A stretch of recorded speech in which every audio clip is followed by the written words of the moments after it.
Hello and welcome to episode number 0003. We have plenty of zeros in there so we can get up into the thousands. You need more zeros, Dave. You need more hands for that. Yeah, there you go. Awesome. Well, as you can see here, we have Mr. Todd Jones and Mr. Dave Foy. So let's welcome them here. Why don't we take a second, and Todd, why don't you introduce yourself to everyone? Well, I'm Todd. I live in Arkansas. I like to tell stories. Kind of got into the copywriting and content marketing thing in the last few years. Spent a lot of time doing a lot of WordPress development and still do some. More interested in helping people get their content done these days, and definitely interested in the web copywriting part of things. So, and this is for Lee Jackson. Nice.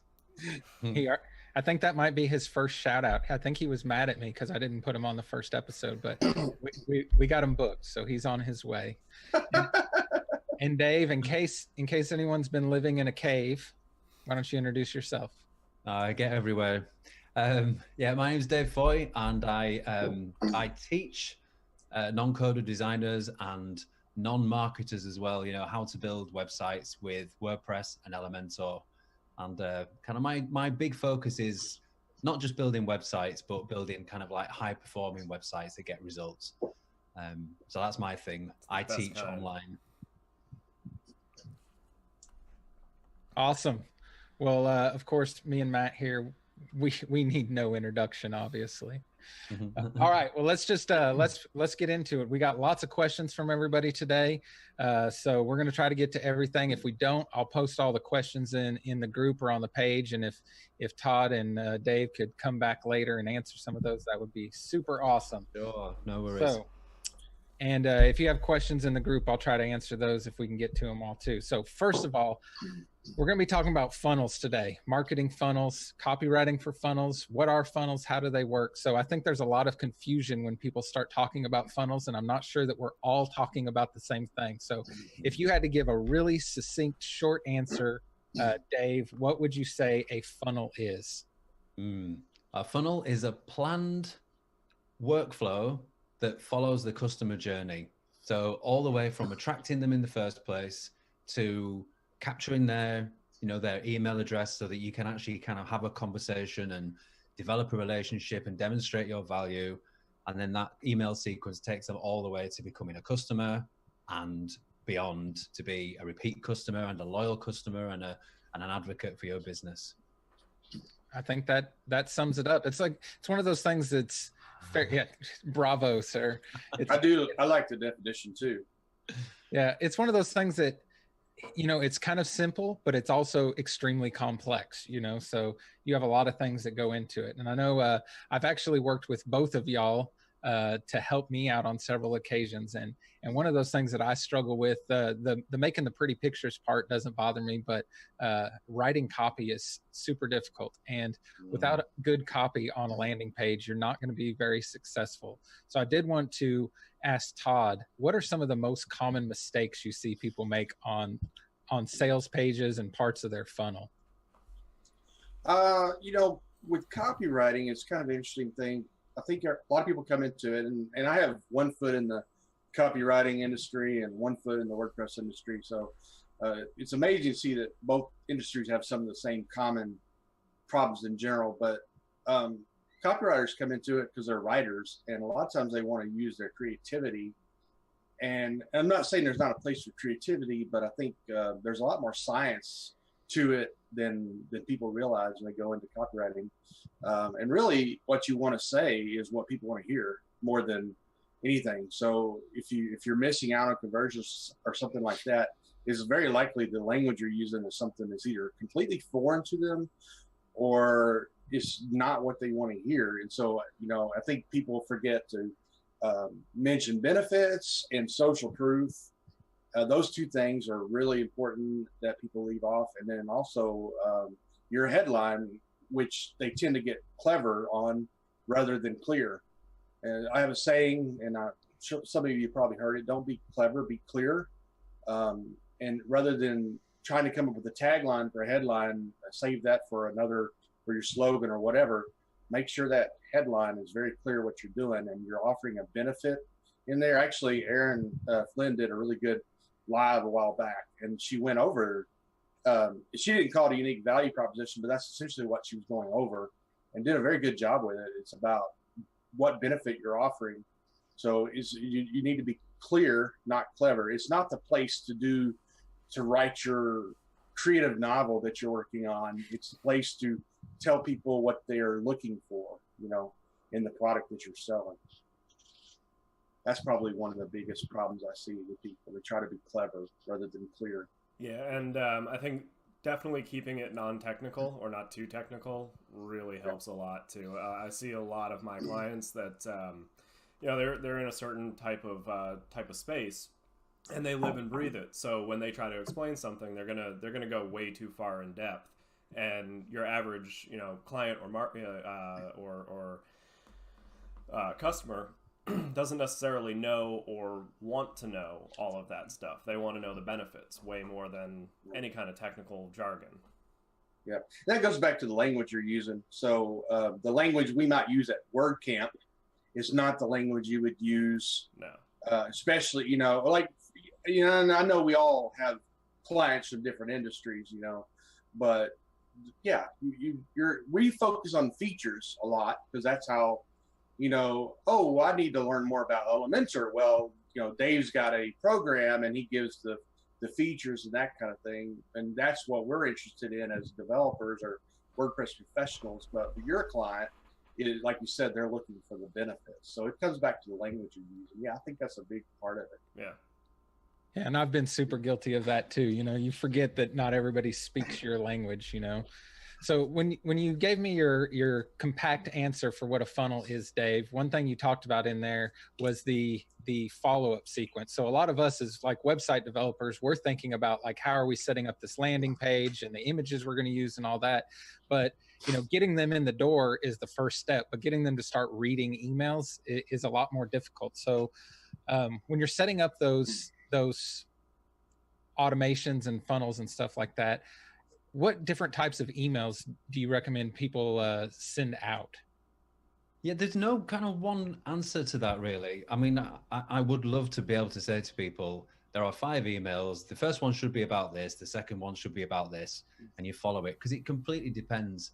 I think partly it depends on the price of the product or the service that you're trying to sell. If you're selling something that is $20,000, it's a significant investment for somebody, then spending all the time in the world and sending several emails, 15, 20, I mean, my God, just carry on, just send as many as you need to, because those people need to understand the benefit of what they're getting. And if it's a kind of much lower priced product, it's that kind of funnel, the end sale is something, it's fairly low key, fairly low cost, then you don't need necessarily to have like a long string of emails. I think mainly what you need to be doing is demonstrating your expertise, demonstrating your understanding of their particular problem. That's really what the whole funnel should be about. It's about solving somebody's very specific problem that they've got. If you've not identified that, you need to go back to the beginning and think about, what problem are you solving? So you need to demonstrate that you understand their problem, that you can solve their problem, deliver kind of extra value as well in terms of extra things that will help them. But really, I think that's the main thing with the emails is constantly demonstrating that you understand their problem and that you are the solution that they're looking for. So that's the basics of it anyway. So what if it's a like a product or a service that's relatively new or not really understood? Is there any difference when the client or customer doesn't know that they have a problem? Yeah, it's interesting. I mean, a lot of the time you would hopefully have them in the funnel because further up the funnel, kind of higher up at the top of the funnel, you've attracted them with something that promises to solve their problem, or at least promises to solve the very, very first part of their problem. So it's unusual for somebody to be unless maybe the giveaway was just something that was just very, very kind of features led. They just needed something and you've offered it to them and now they're in your, on your email list. But usually the thing that attracts people into the funnel in the first place is the fact that you've solved the first part of their problem. So it's often, I would say it's fairly unusual that you would have an email sequence where, you're not helping them to kind of take them towards the final solution anyway. I think in the absence of being able to demonstrate that kind of thing, because it's a new situation, then I think demonstrating your expertise, your understanding of the market in general, and your ability to deliver, really. And also, I think the thing that people forget as well with emails is that it's as Todd was saying, sometimes I think copywriters are the worst kind of people for this, really. Creative copywriters are, because I think a lot of people feel that there's a certain style of email. There must be a kind of a magic combination of language and words and everything else. When really the very, very best written emails are the ones that are written as if you're emailing a friend, in very, very, very informal, relaxed language. Even if you're, slightly controversial, even if you're putting a few things in there that might kind of rub people up the wrong way, I think that kind of thing, get people, interested and get people to kind of open the emails in the first place. Yeah, I mean, I can say you definitely do that in the emails you send out, because me and you will email each other on non-sales funnel related things, and I get your emails that I've signed up for, and sometimes I have to check to see which kind it is. So the language you use when you're just having a conversation and the language you use in your sales emails are very similar. And that kind of brings me to one of the questions that Cody Beck asked in the group earlier. And Todd, I want to get your opinion on this. So Cody is involved in the testosterone replacement therapy field industry, and he said that his bounce rates are always high regardless of the landing page or funnel, and he was wanting to know some thoughts that can lower those bounce rates and try to help capture more leads. Now, I know that's probably a hard question to answer without some kind of idea of what the offer is and what those pages look like. But if you're tackling something like that, where testosterone replacement isn't something that's like a shiny new toy you want to get your hands on, or something that might be more difficult to talk about, how might you approach a problem like that? Well, you got two things you have to deal with. One is the type of traffic he's driving to the page. I mean, if they don't need testosterone replacement therapy, they're going to bounce. I mean, so if you're driving the wrong people, that could be the problem. The second thing you want to do, I think, is make sure that top headline on your landing page is extremely clear, right? Remember, I talked about being clear, not clever. So, and immediately sell a benefit on that. So those are two things. I think you want to make sure that you're driving the type of people who are interested in that kind of solution that you're providing.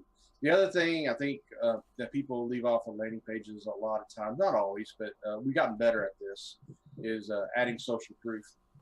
Make sure that you have a good testimonial, a good solid testimonial on there as well, saying, "Hey, this really changed my life." And I was telling him in the thread, I don't know, where he lives, and I don't know where you guys are particularly. I know you're in Texas, so you might hear the Frank Thomas commercials on there. I hear those on the radio. And it's perfect because it's on the radio that I listen to, which is a sports radio, which is heavily dominated by men. It's Frank Thomas. Everybody knows who Frank Thomas is, right?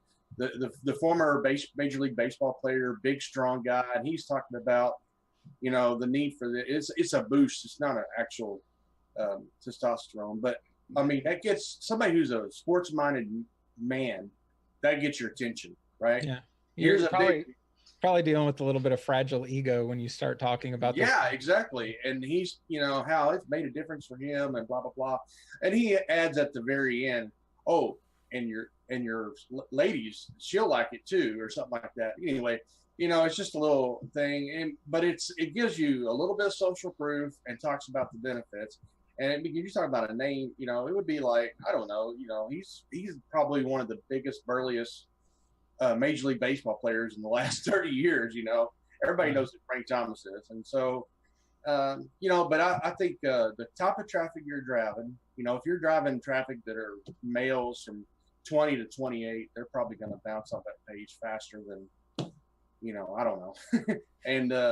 But if you're not real clear at the top what you're talking about, and they're not sure that it's what they need, I think those are the first two things. And I think it does go back to knowing what you do, like David said, it's knowing what problem you're trying to solve. Yeah. So Cody, all you need to do is hire Frank Thomas, and then your dreams will come true. So you're welcome for that tip. That actually that brings me up to another good question that Chris Castillo asked, and it kind of ties into what you were just talking about, Dave or Todd. But I'll let Dave answer this one. And Chris asked, how do you differentiate a problem with your funnel's landing page versus the quality of traffic problem? So how do you figure out if you have a traffic problem or the content on the landing page? Or the landing page problem. Yeah, it's very tricky, actually. I suppose that does just depend on where the traffic is coming from in the first place, and they're kind of, because you've got traffic coming directly to the site, but it might not be coming to the landing page. It might be that you've got somebody to a blog post, and then the blog post then advertises the landing page, and then that's where they come. So I would say that I think you probably know just generally if you've got a poor quality traffic problem, because it's not going to be just the landing page's conversion rate. It's going to be all across your site, I would say, so I think it is a really, really tricky one. I think one of the things that people forget as well with a lot of this stuff is that you're supposed to change it, and you're supposed to test it, and you're supposed to, I'm guilty of it, being a complete perfectionist, of spending, a long time on a landing page. And I think I'm not changing that because that's taken me hours. I've, blood, sweat and tears. But I think it's worth just trying different things. So if you've got a message on there that is, maybe, I'm going back to the testosterone replacement therapy, actually, if the headline, going back to what Todd's been saying about headlines, which is absolutely bang on, the headline is your one chance to get the person to even read the page in the first place, to then be able to kind of decide whether it's for them and whether the bullet points or the CTA or anything else, so just experiment with actually changing that headline. So if that headline has been very much based on the feature, something to do with testosterone replacement therapy, roll right back and think of, in that person's place in the funnel right now, which is probably quite early on in their process of kind of solving their own problem, have a think about how are they identifying with that problem at the moment. They're probably not thinking, I don't know, Chris wasn't asking about TRT, but I'm just running with it. They're probably not at that stage thinking, I need testosterone replacement therapy. As like Todd was saying, they're probably way before that. So I think experimenting with headlines and seeing, now obviously if none of those are taking, none of those are catching, you're not getting any conversions at all, then you need to really be thinking about, where is that traffic coming from, and how specific and targeted is not only the landing page itself, but the supporting content around it, the blog posts and everything else that drive the traffic to that. If it's highly specific, I'll use my own example. My website is WordPress Elementor, so it's a very, very highly specific kind of content. Very, very difficult for somebody to land on my site, for instance, and have got the wrong idea. They're looking for Drupal or testosterone replacement therapy. Or testosterone replacement therapy. Yes, exactly. So I think, being ultra specific, even if it gives you the heebie-jeebies to think, I'm maybe, cutting off the potential for, all these other kinds of people that might be interested in my thing.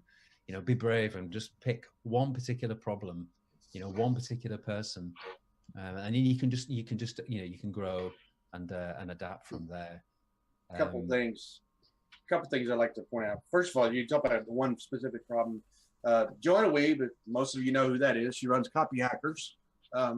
She likes to say the rule of one. So with the landing page, you pick one person, one problem. This is what James is saying, or Dave is saying. I forgot what the second one I was going to say. So I got that in my head. And but anyway, the rule of one there. Yeah, the rule of one though is important with a landing page. Oh, I know what I was going to say. You're talking about how to know something works.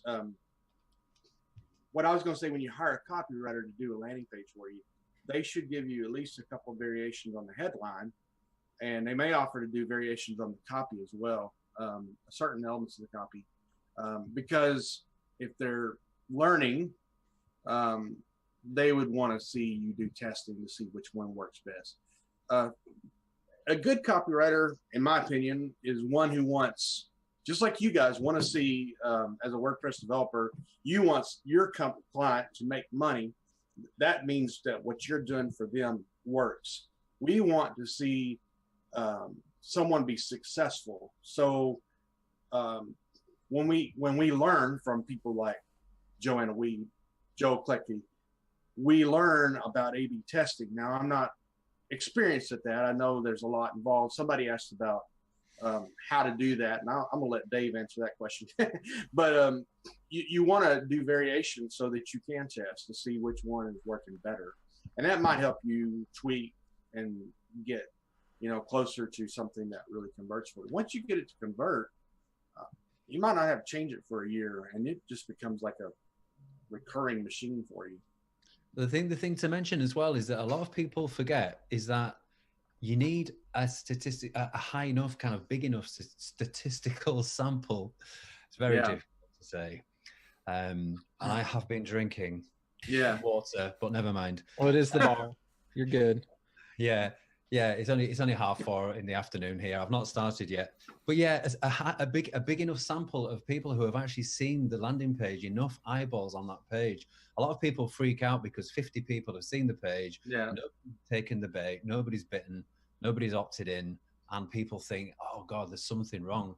You want, at absolute least 100 people have seen that page. You're really looking for 1,000, and the bigger the number, the more confident you can be in the results. You will start seeing, as when you start seeing like 1,000 people, 5,000 people, 10,000 people have seen that page. It's like anything with stats, I'm terrible at maths, but it evens out over time, and you can actually get to the point where it's very, very, very predictable.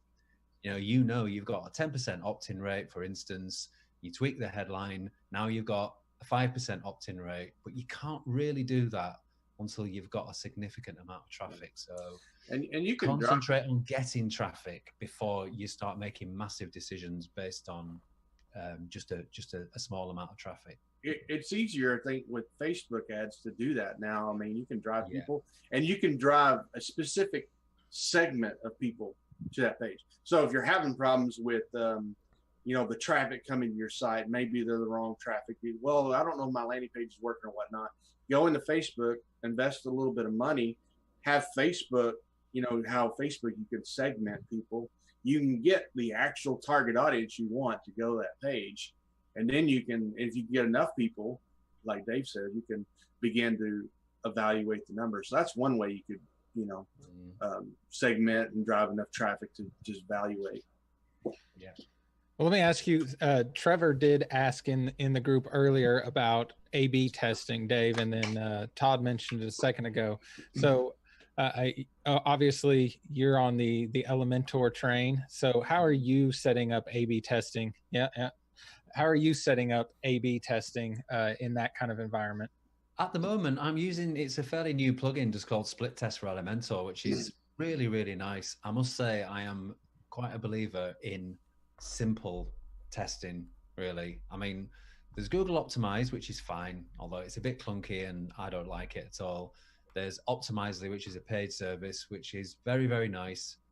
And Optimizely there's an awful lot of kind of number crunching going on in the background with a proper split testing tool. It's kind of, there's various kind of mathematical, you know, I don't know. I have read about it, and it goes in and out one ear and out the other, but it's not a proper split testing tool. Isn't just counting the number of people who might opt in. It's kind of weighing up all sorts of kind of statistical factors as well. But I must say, I do tend to approach it very, very simply. The split test for Elementor plugin is great. Optimizely is great. I don't bother split testing anything until I've got some decent traffic to the page. As soon as I know that there's enough, you can set it up in, you know, ahead of time. But the problem is that you might have kind of different. If you've only got a trickle of traffic to a particular page, and you set the split testing up anyway, thinking, well, it'll be catching people over time. The problem is that things change, the market changes, your activity outside might have changed, you might be getting different traffic. It's kind of better, really. Like Todd says, you know, run some ads to the page, but I keep it really, really, really simple. I used Divi for my sins on a few sites with clients about 3 years ago, something like that, and their built-in split testing tool was pretty decent as well. So I think just to use what you've got, but I don't think that split testing is necessarily the answer. You know, I think you really need to have considered all the stuff we've been talking about, you know, get the basics in place first, before you start split testing and making momentous decisions based on those tests. Right. And, you know, I think, you know, a lot of the people that are part of our audience are website developers and designers. So they're probably thinking of a lot of these things, like how they're going to use it for themselves. And, in fact, I built a landing page and a small funnel myself that Dave's going to be absolutely destroying here in a couple hours. He's got a webinar where he's going to take the landing page that I did and go through a bunch of changes that he recommended to it, and it was very effective for sure. So I definitely want to tell Dave, thank you for all the help that you. Oh, no worries at all. It's a pleasure, absolute pleasure. There's a link in the video description here where you can sign up for that. It's free. It's here in about 3.5 hours. Yeah, something along those lines. But there's limited seats, so get there a little bit early. But I did want to bring up a little bit of a story I had from this past week, and I almost came into the group after this happened to kind of tell people about it, but I thought it would be perfect for this episode. So, you know, originally I had been thinking about these funnels for myself, but the most important thing you can get out of it, and the most value you can get out of it if you are a website developer, is how you can implement this for your customers. You know, so earlier this week I went and met a potential customer about a website for a museum. And so part of the problem they're having, you know, we get in this discovery meeting, and part of the problem they're having is getting people in there for the first time. So a lot of their regulars and their members are of an older generation, and they've been in that town forever. And, you know, the museum's about the history of that town. So what they really need to do is start reaching a younger audience. So, you know, their current website is not anything to be extremely proud of. So I knew they were in the market and probably likely to buy. But I think what really won me the job in the end is we started talking about strategy on ways to get people in the door. So a couple of things we discussed was they have this is kind of an outside of the website funnel, but they have tours from the schools that come in. So we talked about maybe giving all the kids a junior membership where they can come so many times a year, but obviously the kids can't come unless their parents come and pay, you know. But I think what really sold them was I told them, you know, on the website, why don't we have an opt-in form? I think their first question to me was, can we have like sign up for our newsletter form? I'm like, yeah, if you want a form that says, you know, can I please spam you? Sure. But, you know, what you really need to do is trade them something in value. So I said, if you're worried about people coming for the first time, why don't we give people their first ticket free? You know, so they sign up and they automatically get a free ticket into the museum. Now you have them walking in the door for the first time, and now you can capture them in your emails and stuff like that in that sequence further on down the line. So now you're starting to get new customers. And I think that was the thing that sold them on the project. it wasn't a pretty website or anything like that. It was thinking about those strategic things and those funnels you could put in place for customers. And I know, Matt's done some really similar things with some customers recently that have helped out. So keep that in mind, not just for yourself, but for how you can implement this for your customers, because that's what's going to make you more money. Yeah. The thing that I would, oh, sorry, Todd, you go. I was just going to say, and this will be short, and you can go. I tell people all the time, we don't sell websites. We sell solutions. I mean, it's a cliche, right? But that's a great example right there. I mean, sure, you're going to build them a website, but that's not what you sold them. You sold them a way to get people in the door. And that's how anybody who's in the WordPress profession, whether you're a designer, or whether you call yourself a designer, developer, copywriter, whatever your position is, and plugin developer, there's so many different facets of the WordPress professional. You're not selling them whatever it is you're selling them. You're selling them a solution to their problem. Anyway, I'm sorry. Go ahead. Yeah, I messed up. The thing I was going to say as well is that, web design has just got easier. The barrier to entry to become a web designer, developer has just lowered and lowered and lowered, which is brilliant for a lot of people. I'm all for kind of, democratization of the web and everybody being able to kind of create on the web. It's brilliant. It's the future. Future is here now. But the problem with that, of course, is that obviously there is a ton of competition as well. If everybody can, I use the word everybody loosely, but you know what I mean. If everybody can roughly install WordPress, install Elementor or a page builder, grab some kind of pre-designed templates and promise a client, I'll build you a site that looks great. Well, you're also going to be competing with the rest of the world. Literally your entire street can pretty much do that. So you've got to have something to offer to clients at the discovery stage, at the proposal stage, that says you're not just going to get a pretty website at all. You're going to get something. What clients ultimately, if you keep asking about every single stage, like, so what? Well, so what? Well, so ultimately they want to make more money.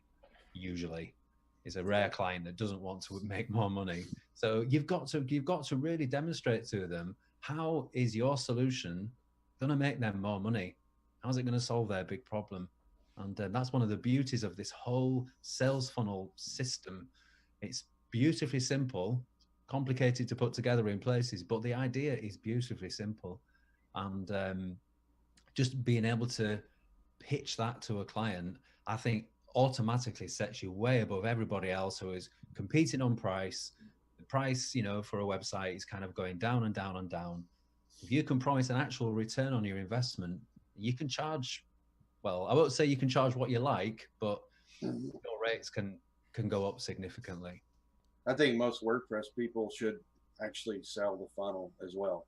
So, I mean, if you just sell a WordPress website, you're probably not adding as much value. I'm with Dave on that. You should be selling a funnel, a simple funnel, which can be an opt-in form and 3 follow-up emails. Mm-hmm. That's it. Exactly. All it needs to be. Yep. And then just work from there. A real quick, simple question, I think. So when it comes to emails, do you find that that plain text emails or snazzy HTML, CSS laden emails work better? I know from my experience, I found that plain text seems to get more opens and convert a little bit better, mainly because it seems a little bit more personable. But that's, and almost like you're not really selling, you're talking to them. What do you guys, how do you feel about the way that you set up your emails? I have mine as plain text. So for what I do, it's really important for me to feel, I want people to feel that when I land in their inbox, that they're basically opening an email from Dave, Exactly. Yeah. I would say as well, though, that's all right for me to say because I am the company. Mm-hmm. But I think that goes for companies as well. I think that goes for organizations generally. I think, you get an email from an organization. I love it when it actually comes from a person with a personality, and it actually looks like a real email. Yeah, actually, I mean, if you have the ones that are just selling products, and like if that's the email that you're sending out, it looks like you're being sent a page from a magazine. You know, it's very impersonable. But I mean, for certain I could see it working. However, Kyle introduced me recently to ClickUp, and when you sign up, you know, they've got that automatic email from an actual person that's like, I'm going to be your point man from here on out. If you need anything, have any questions. I mean, that to me was very impressive. I tested that too, because I replied to it and that person replied to me. Well, at least, you know, they said they were that person, but yeah. I'm gonna answer that question with the age old, it depends. Yeah. I think for those in the service industry doing what, you know, David says works wonders. And I get a lot of emails from a lot of different service industry professionals, a lot of copywriters, as well as a lot of WordPress professionals. And most of them do the plain text, maybe a hyperlink or something like that. And I think it eliminates a lot of distractions. I think if you're maybe in e-commerce, those people, big e-commerce companies, they tend to do the pretty emails and they still work. You send a nice big snazzy picture and buy this 50% off today, and you know what? You click it and you buy it. I noticed that Sumo has kind of moved a lot of their stuff over to e-commerce, so I'd be interested to read what they said about it. But e-commerce, large e-commerce, that kind of stuff seems to work better. I run a local site as well, and I have done the plain text for a long time, and we still do plain text, but we have switched to a different theme in MailChimp that's a little bit more snazzy, not too bad. It still works fine. I think for most of the people listening to this webinar would probably do better just to do a plain text. That's my opinion. Yeah. Cody Beck just commented saying that our plain text emails to our 10K subscriber list has a 25% higher open rate than our quote designed emails. Yeah. Wow, That's significant. That is huge. Yeah. Follow the numbers. I think when you have a smaller brand, it does come back to personalization. I mean, I send plain text emails as well, and mine are very story driven. And sometimes I don't have a very big list on Copyflight, but for Conway Scene, we have a lot bigger list, and we're still posting like, here's the events coming up, and here's a couple articles. But at the first, I do this very narrative driven thing, and people almost every week somebody replies, and it's fun. I love it. Because it's not a real big list. So right. But it's really cool when somebody replies, and I carry on this little conversation. And I learned years ago that replying, I mean, you get on your heroes list, right? I remember 8 years ago landing on Chris Brogan's list. I've carried on a few conversations with that guy. And just because I replied to his emails. And one thing I've learned about these guys that are big guys and gals is that if you're on their list, they'll listen to you.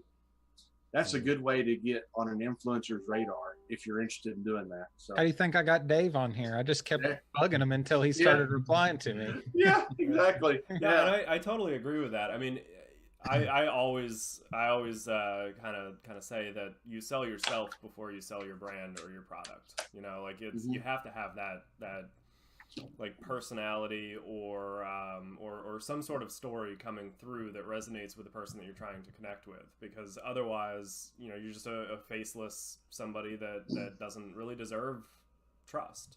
Like you definitely sell yourself first, especially like my business, Kyle's, Dave, like we are our companies, so you do sell yourself first. So here's an interesting thing that you bring when you talk about that, and I'm going to tell you, I get a lot of copywriter emails, and they may use a copywriter formula or something like that, and I can probably tell you what they are. But one thing they almost always do that anybody listening to this can do, they use a story. It may not be very long, but they use a story. Because stories engage. So anybody listening to this podcast could absolutely use a story. It could be what happened today. It could be a lesson from trying to onboard a client. Hey, I sold them a solution. This is what I did. That's a great story to include in an email, Kyle. Yeah. So, I mean, that is something everybody in the copywriting, that's good. They will use a story. So. Well, I certainly hate to cut this conversation where we are, because this has been a ton of value from y'all, but we do have to get out of here very soon. But I do need a little bit of housekeeping at the end of this. So, one of the reasons I asked Dave to come on to this, other than he's brilliant and brings lots of followers with him, is I did his first round of the No Fear Funnels course, which is going to be opening again soon. And when I told my story earlier about what I did with a client, I mean, all of that that I learned and a whole lot more was because of what I learned in that class. So I know he's going to be opening that up again soon, and you're going to get a ton out of what he does here in a couple hours on his thing. So I encourage you to at least go check it out for yourself. I know we had a ton of comments in here, and I appreciate everyone writing in. And I'm sorry we can't get to everybody right now, but I will ask if y'all can jump on the comments when you have time and answer. We got some good questions about, being able to promise people results. And that's a good topic to go over, but I know there's lots of good things in there. But if you got value from what these guys had to say today, I'd definitely jump on that webinar Dave has later this afternoon, because you'll get a ton out of that too. Plus you'll get to see him tell people how terrible I was at my landing page. I'm like so looking forward to, like, I don't know why, but yeah, I'm excited about getting yelled at. Of course, Dave's going to be super nice. So, it's like some kind of perverse sadism, isn't it? Yeah. I need you to yell at me, Dave. Well, if it's anything like how I yelled at you over your homepage, you'll probably just fine. Yeah, no, you can take it. I do appreciate that too. I signed up. Todd was doing, I don't know if he's still doing or not, but if he is, he can drop a link in here, some homepage copy audits. And of course, I love free stuff, and it was free at the time.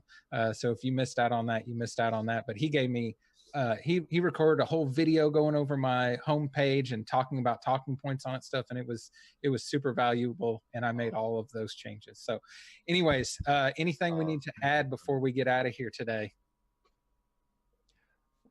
I'm good. I don't want to kind of carry on over time, but I just wanted just to say thank you for inviting me on. It's been brilliant. And thank you for your kind words, Kyle. You're a lovely human being. Well, I absolutely mean it.